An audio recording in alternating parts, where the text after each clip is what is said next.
Hello बच्चे, how are you? I hope you are absolutely fine. चलिए हम लोग क्या शुरू किया जाए। ऑब्जेक्टिव सीरीज में हम लोग देख रहे हैं आप लोग के सामने बहुत ही इंपॉर्टेंट ऑब्जेक्टिव क्वेश्चन आज होने वाला है, जो एग्जामिनेशन पॉइंट ऑफ व्यू से यानी कि बोर्ड के एग्जामिनेशन पॉइंट ऑफ व्यू से या आपको ज़रूर ही इस चीज़ को क्या करेंगे, आपको देखेंगे।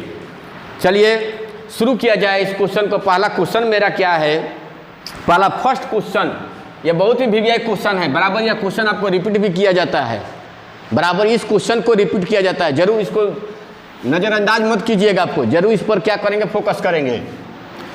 डायमेंशनल फार्मूला, पहला question, dimensional formula for epsilon not is, epsilon not का विमीय सूत्र होता है। एप्सिलॉन नॉट का विमीय सूत्र होता है। तो जैसा आप लोग को पता है एप्सिलॉन नॉट का वैल्यू कितना होता है, इसका आंसर में बहुत सारा ऑप्शन देगा आपको। एप्सिलॉन नॉट का वैल्यू पता होगा 8.85 गुना 10 का पावर -12 कूलम स्क्वायर पर न्यूटन मीटर स्क्वायर होता है। अब यह यूनिट से चाहे तो आप क्या कर सकते हैं, यूनिट के द्वारा डायमेंशनल फार्मूला का वैल्यू आप डायमेंशनल फार्मूला कैलकुलेट कर सकते हैं। कैसे? जैसे आपने क्या कूलम स्क्वायर, क्या बोलेंगे, कूलम स्क्वायर। कूलम किसका यूनिट है? चार्ज का। कूलम किसका यूनिट है? चार्ज का। कूलम के जगह पर क्या होता है? चार्ज का डायमेंशनल फार्मूला याद रखेंगे हमेशा AT। याद रखिए, पहले सबका लिख देते हैं, आपको याद रखेंगे। Dimensional formula for charge, dimensional formula for charge ना जी। आवेश का विमीय सूत्र, आवेश का विमीय सूत्र कितना होता है बाबू? कोई बोले, आवेश का विमीय सूत्र क्या होता है? AT। आवेश का विमीय सूत्र, यह पूछता है आवेश का विमीय सूत्र क्या होता है? AT या IT। आवेश का विमीय सूत्र AT या IT। न्यूटन क्या है? फोर्स का dimensional formula, dimensional formula for force, बल का विमीय सूत्र, बल का विमीय सूत्र। यह सब हमेशा याद रखेंगे बराबर। जब तक फिजिक्स अंत नहीं होगा तब तक सब ये सब आपको जरूरत पड़ेगा। MLT-2। अब यहाँ पर पुट कर लिया जाए। एप्सिलॉन नॉट का क्या लिखना है, बोलेंगे?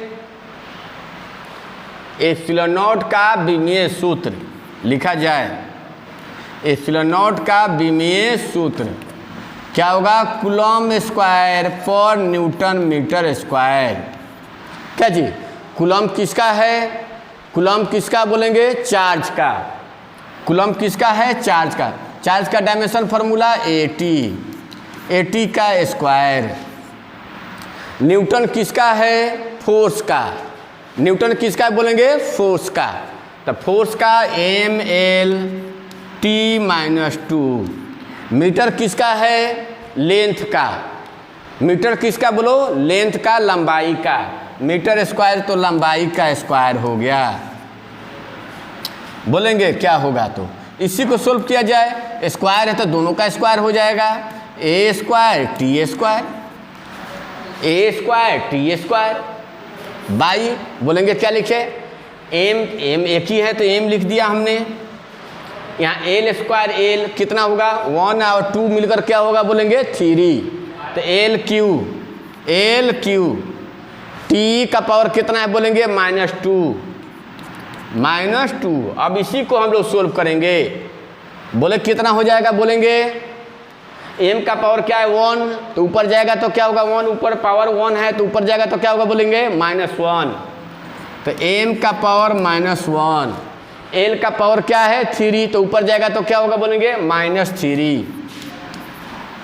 t का पावर -2 है तो ऊपर जाएगा तो क्या होगा +2, +2 पहले से है, 2 और 2 मिलकर क्या हो जाएगा 4, t का पावर 4 और a²। यह मेरा क्या रहा एप्सिलॉन नॉट का डायमेंशनल फार्मूला।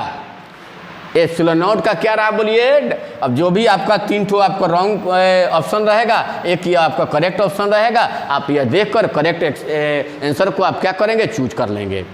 ठीक है, चलिए नेक्स्ट क्वेश्चन देखा जाए। हमने क्या वीडियो से लिया हुआ है, जो हमने स्टोर किया था इसमें, उसी से लिया गया क्वेश्चन को हमने थोड़ा सा वीडियो उसमें जो अपलोड किया गया था वाइट कलर का आ गया था, इसके कारण उसमें हम लोग नहीं पढ़ा रहे हैं। चलिए नोट करके उसी चीज़ को डील कर रहे हैं जो एग्जामिनेशन में क्वेश्चन बैंक में यह सब क्वेश्चन पूछा गया है, उसी को हमने आज रखा है। कह रहा है क्या सेकेंड में आपको कि when dipole is placed in uniform electric field है ना, इट एक्सपीरियंसेज। अब दिया हुआ है ऑप्शन। चलिए आगे हम लोग बढ़ते हैं। सेकेंड नंबर क्वेश्चन, क्या क्वेश्चन है मेरा, व्हेन सेकेंड नंबर मेरा क्वेश्चन क्या है, when dipole is placed, when dipole is placed in uniform electric field it experiences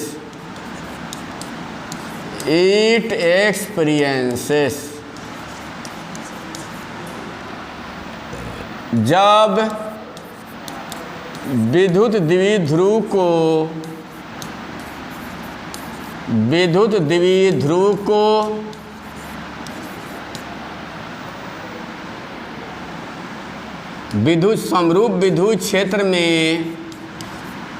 समरूप विद्युत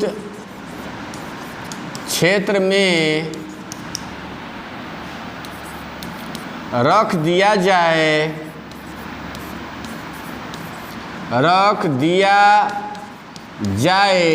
तो यह बल अनुभव करता है। क्या अनुभव करता है बोलेंगे आंसर में, तो आपको पहले पढ़ा चुके हैं। जब डाइपोल को यूनिफॉर्म इलेक्ट्रिक फील्ड में रखते हैं समान विद्युत क्षेत्र में, तो उस पर बल का मान क्या होता है 0, नेट फोर्स कोई नहीं लगता है, नेट फोर्स वहाँ पर 0 होता है। केवल क्या काम करता है, नेट टॉर्क काम करता है। तो केवल क्या लिख देना है आंसर में, ओनली नेट फोर्स 0। याद रखिए नेट फोर्स कोई बल काम नहीं करता है 0। कुल बल का मान, कुल बल बराबर 0। यहाँ पर क्या काम करता है, नेट टॉर्क कुल बल आघूर्ण काम करता है। ऑप्शन में डाल देता है, क्या काम डाल देगा, नेट फोर्स काम करता है। इट एक्सपीरियंसेस अनुभव करता है, नेट फोर्स लिख देगा, नहीं नेट फोर्स नहीं, नेट टॉर्क लिखेगा, यह करेक्ट है। फिर लिख देगा आपको उसमें से दोनों both net force and torque non कर देगा। याद रखिएगा नेट फोर्स हमेशा 0, कोई बल अनुभव नहीं करता है। It experiences no net force, कोई बल अनुभव नहीं करता है। केवल क्या काम करता है, टॉर्क, नाचने वाला बल काम करता है, नाचाता है। डाइपोल को इलेक्ट्रिक फील्ड में रखेंगे तो लगता है डाइपोल नाचने, टॉर्क काम करता है।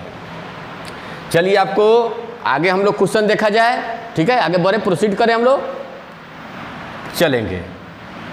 चलिए प्रोसीड किया जाए।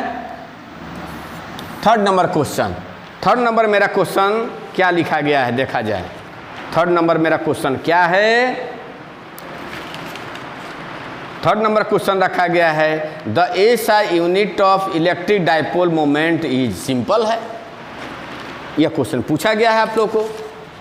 क्या है बोलेंगे, the SI unit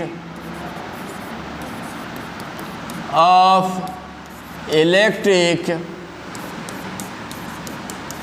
dipole moment is विद्युत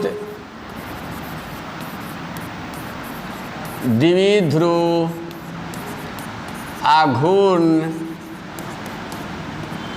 का एसआई मात्रक होता है। बोलिए क्या होता है इसका आंसर? सिंपल है। क्या होता है? कल पढ़ाए थे, कूलम मीटर भी होता है और डेबाई भी होता है। कल हम लोग डिस्कस किए थे क्वेश्चन बैंक में। क्या होता है बोलिए? कूलम्ब मीटर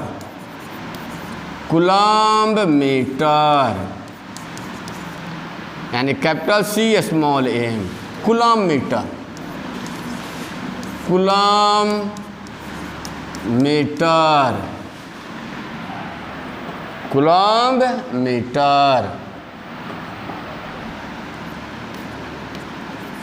मीटर यानी का capital C small M, coulomb metre रहेगा। Coulomb per metre, coulomb metre square, coulomb metre. याद रखिए कूलम्ब मीटर मेरा करेक्ट आंसर होगा।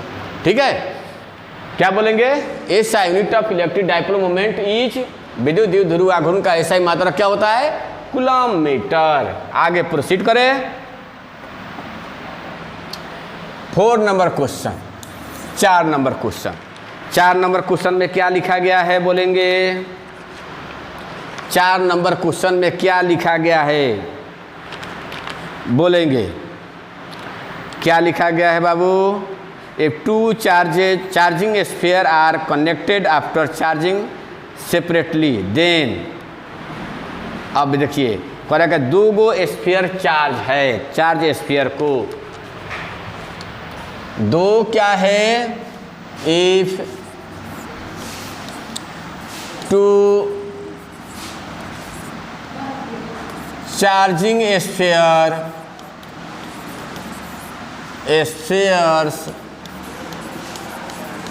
are connected to each other, यदि चार्ज स्फीयर वहाँ पर लिखना चाहिए, टू चार्ज स्फीयर,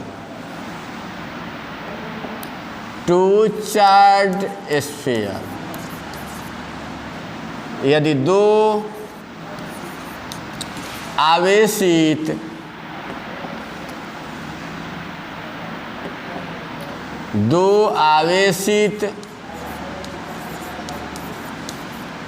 गोला को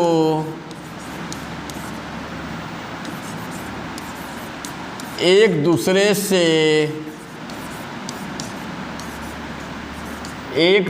से जोड़ा जाए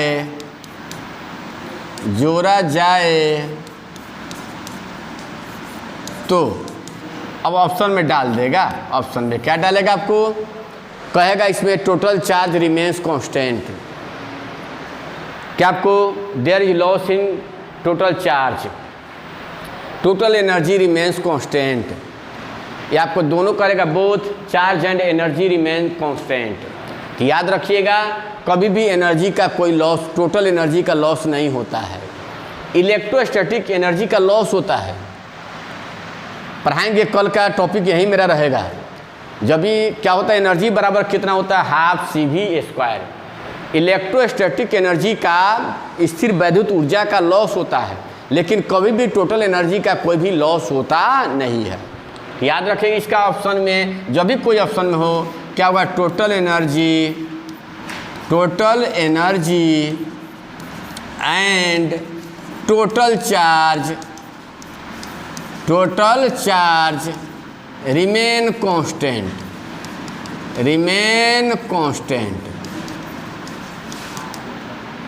यही मानना है। कुल ऊर्जा एवं कुल आवेश का मान कुल आवेश का मान नियत होता है, यह मानना है, नियत होता है। यह ऑप्शन रहेगा मेरा, यह करेक्ट आंसर है मेरा। यह क्या है बोलेंगे? करेक्ट आंसर है। चलिए आगे बढ़ा जाए। 5 नंबर क्वेश्चन को देखें। कौन सा क्वेश्चन है बोलेंगे? 5 नंबर क्वेश्चन करा कि a semi circular arc of radius capital R and charge per unit length is lambda. लिखा जाए क्वेश्चन को। A semi circular arc, a semi इस टाइप का, लेकिन क्वेश्चन नहीं पूछना चाहिए। Semi circular arc of radius R and charge per unit length is lambda.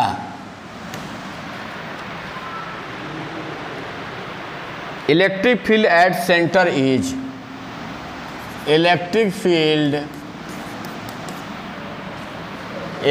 Field at centre is क्या है बोलेंगे?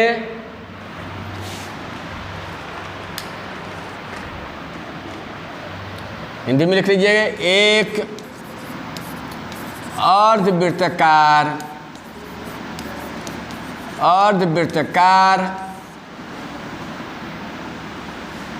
तार की त्रिज्या स्मॉल आर तथा प्रति एकांक लंबाई में आवेश लेमडा है।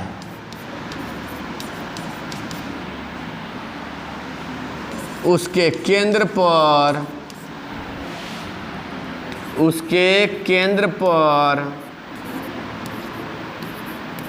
विद्युत क्षेत्र का मान होता है। विद्युत क्षेत्र का मान होता है।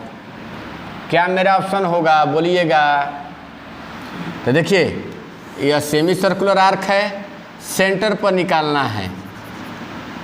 तो हम लोग क्या करें? छोटा सा पार्ट लेना पड़ेगा हमको। क्या होगा बोलो? dx मानेंगे। अब इसके द्वारा यहाँ पर सेंटर पर इलेक्ट्रिक फील्ड निकालेंगे।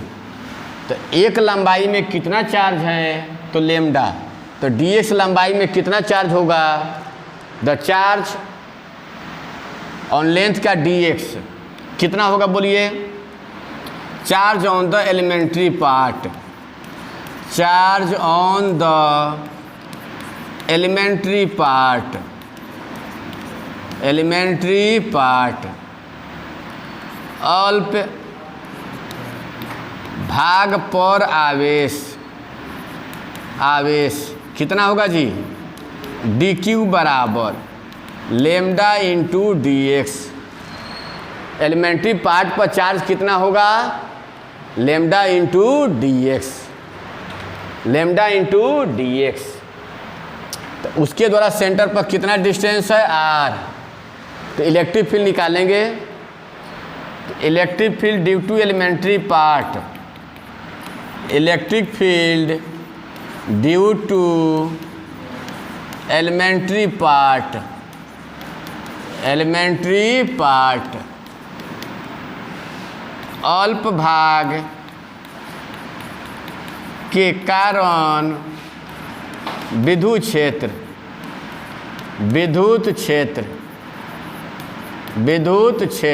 कितना होगा जी? तो विद्युत क्षेत्र का क्या फॉर्मूला होता है? DE बराबर बोलो 1/4 pi epsilon naught lambda dx by r square, small r दिया हुआ है। क्या दिया हुआ है बोलेंगे? Small R R square. अब क्या कर दे इसका integration 1/4 pi epsilon naught lambda D X by R square. D E का क्या होगा ई, क्या बाहर हो जाएगा बोलेंगे 1/4 pi epsilon naught lambda by R square. D X का मतलब उसका लेंथ हो गया, डी एक्स का मतलब छोटा सा लेंथ हमने लिया है, तो पूरा लेंथ कितना हो जाएगा, पूरा लंबाई इसका। तो सेमी सर्कुलर का पूरा लेंथ कितना होता है जी, पाई आर। बोलो ना बसंत, पाई आर। तो आर से आर क्या हो जाएगा, कट जाएगा, पाई से पाई कट जाएगा। तो ई बराबर कितना हो जाएगा, लेमडा बाई 4 एप्सिलॉन नॉट कितना होगा बोलिए 4 एप्सिलॉन नॉट आर। यह हमारा क्या हो जाएगा answer.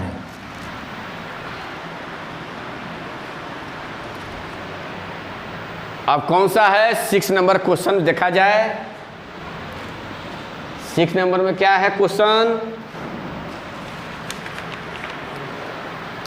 when dipole placed in uniform electric field then net torque। Simple है, बता चुके हैं ये सब। यह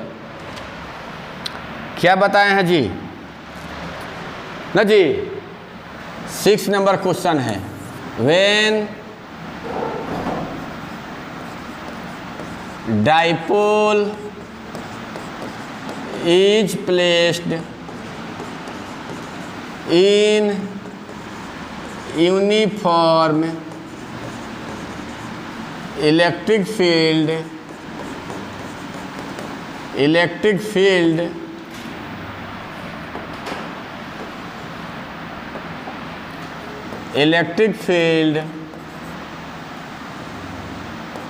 the net torque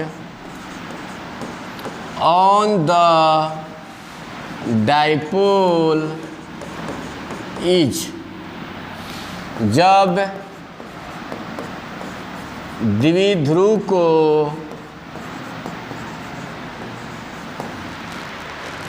एक क्वेश्चन देख लो, क्वेश्चन देना देख लो, देखो सर नहीं उसका ना क्वेश्चन देखो सर दे दो।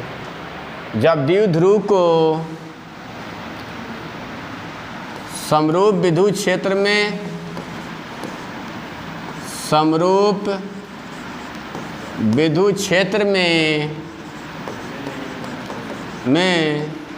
रख दिया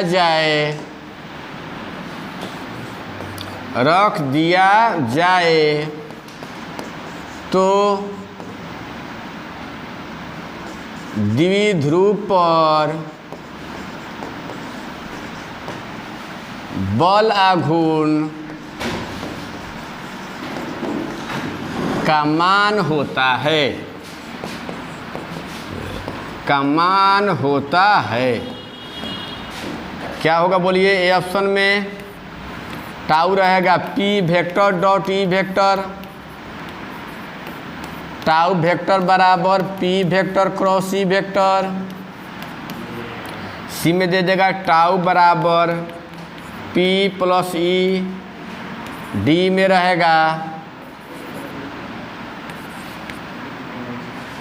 डी में क्या रहेगा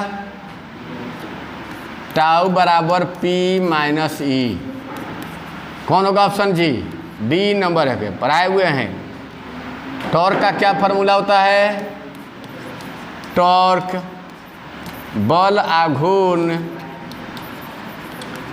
टाउ बराबर,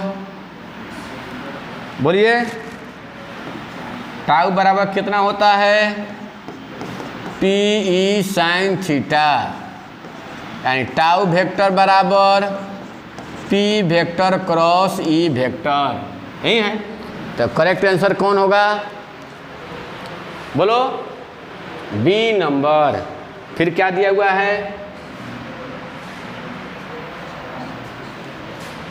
हो गया ना, रुक जाइए।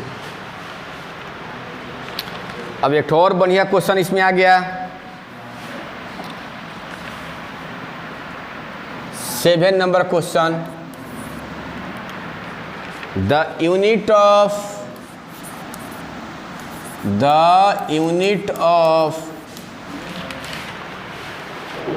electric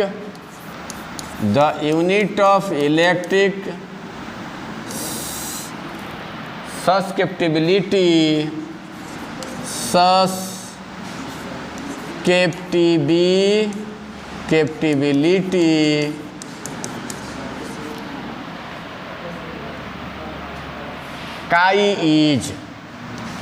chi is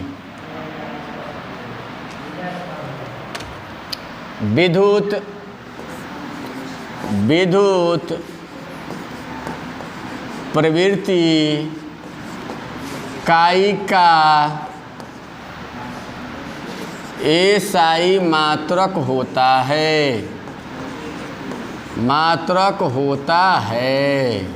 बोलो तो क्या होता है? पोलराइजेशन P बराबर पढ़ाए थे, याद होगा। P बराबर काई ई, P बराबर काई ई। तो P यहाँ पर क्या है? Electric dipole moment. P क्या है? Electric dipole moment per unit volume में। तो बोलो इसका क्या होता है? कूलम मीटर आई मीटर क्यूब। काई का निकालना है। इसका बोलो क्या होता है? वोल्ट मीटर, या आपको लिख सकते हैं न्यूटन पर कूलम, ऐसे भी होता है न्यूटन पर कूलम। तो काई का क्या होगा बोलेंगे? इधर आ जाएगा तो 1 मीटर से ही मीटर स्क्वायर हो जाएगा। कूलम तो क्या होगा? कूलम स्क्वायर, ठीक है, पर न्यूटन मीटर स्क्वायर। या दूसरा भी वोल्ट के फॉर्म में भी रह सकता है, ठीक है। यह ऑप्शन मेरा करेक्ट आंसर होगा। फिर क्या है बोलेंगे? 8 नंबर में क्या दिया हुआ है? आज तो गर्मी बहुत है राजा जी, गर्मी बहुत है। अब क्या दिया हुआ है? Which of the following is vector.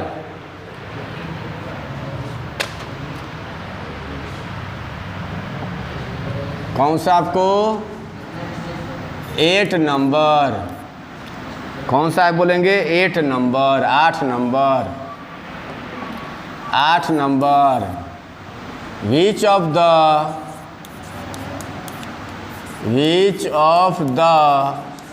following is vector? Following is vector। निम्न में से कौन सदिश राशि है?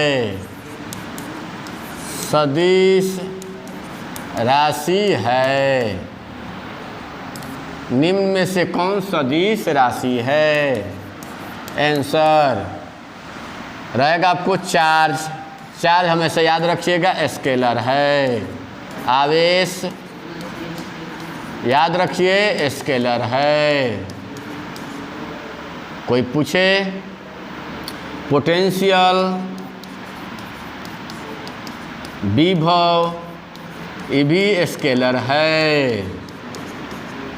फिर कैपेसिटेंस, धारिता पूछे, ये भी क्या बोलिए? स्केलर है, ठीक है। इलेक्ट्रिक फील्ड पूछे, इलेक्ट्रिक फील्ड या डाइपोल मोमेंट, विद्युत द्विध्रुव आघूर्ण, कोई ऑप्शन रहे, विद्युत क्षेत्र या विद्युत द्विध्रुव आघूर्ण, क्या है? वेक्टर है। तो यह मेरा कौन सा आंसर सही होगा? विद्युत क्षेत्र या इलेक्ट्रिक डाइपोल मोमेंट। अब कौन सा 9th नंबर क्वेश्चन को देखा जाए। कौन सा? 9 number.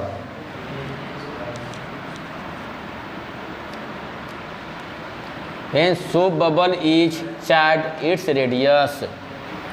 When soap bubble is charged, its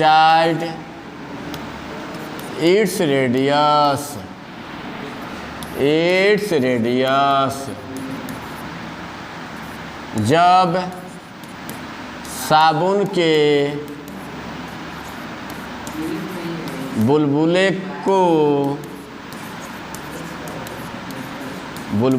को आवेशित किया जाए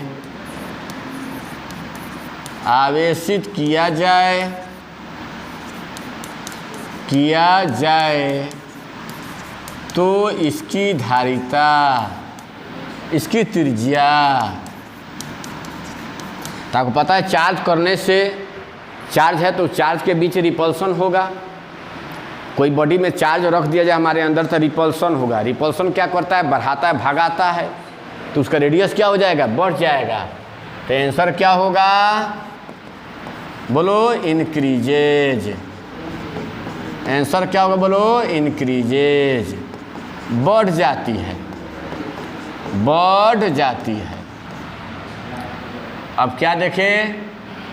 10 नंबर क्वेश्चन। क्या बोलिए? 10 नंबर क्वेश्चन। क्या देखें? बोलो, 10 नंबर क्वेश्चन। क्या देखा जाए? If a body is charge, if a body is charge, हो गया। इट्स मास, यदि किसी वस्तु को आवेशित किया जाए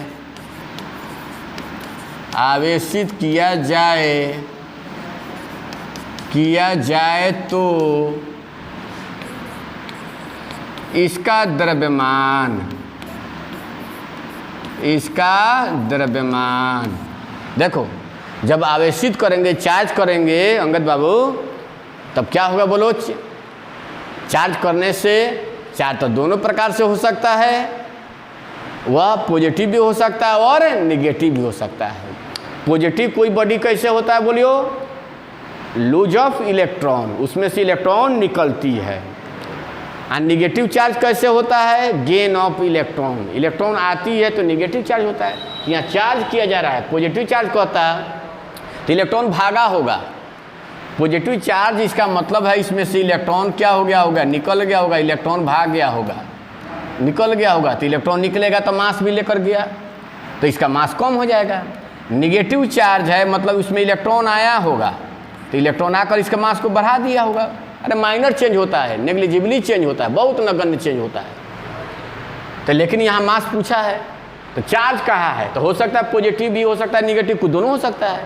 तो में इंक्रीज डिक्रीज कहेंगे, दोनों हो सकता है। पॉजिटिव खाली कहता तो डिक्रीज कहते, निगेटिव कहता तो खाली इंक्रीज कह देते। लेकिन यहाँ पर क्या कहा है, तो क्या लिखेंगे? में इंक्रीज डिक्रीज, में इंक्रीज और डिक्रीज। ठीक है आदित्य, बढ़ या घट सकता है, बढ़ या घट सकता है ना, दोनों हो सकता है, में इंक्रीज और डिक्रीज। आदित्य बाबू, में इंक्रीज और डिक्रीज दोनों हो सकता है। तो चलिए आज का क्लास इतना ही तक रहने देते हैं। तब तक के लिए गुड बाय, नमस्कार, जय हिंद, जय भारत।